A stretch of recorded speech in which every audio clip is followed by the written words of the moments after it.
Russian President Vladimir Putin and his Chinese counterpart Xi Jinping have pledged to forge closer bilateral ties amid festering tensions with the United States.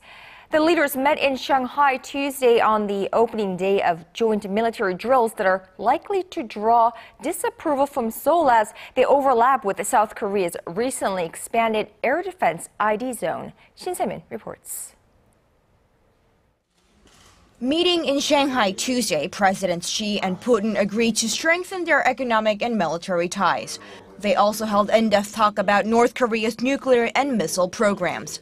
Praising the tightening military ties between the two sides, President Putin said he was convinced Moscow and Beijing could forge a strong strategic partnership and that bilateral military cooperation was developing very well. Putin's visit to China coincided with the beginning of the two countries' joint naval exercises, Joint Sea 2014.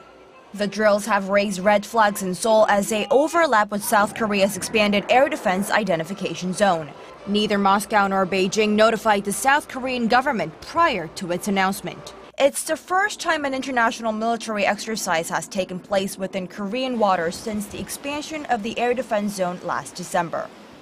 On the business front, the two leaders failed to narrow their differences on a natural gas supply agreement worth of $400 billion.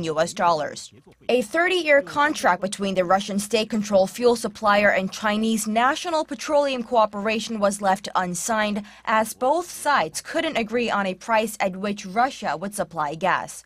Moscow wants to find new buyers for its gas outside of Europe.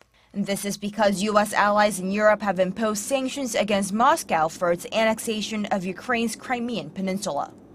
In regards to the security situation on the Korean Peninsula, both sides said they were concerned about North Korea's nuclear program and the simmering political and military tensions between the two Koreas. China and Russia stressed the long-stalled six-party talks on North Korea's denuclearization are the only effective way of reaching a deal everyone is happy with. They called on all parties to do more to secure peace and stability in the region. Shin Se-min, Arirang News.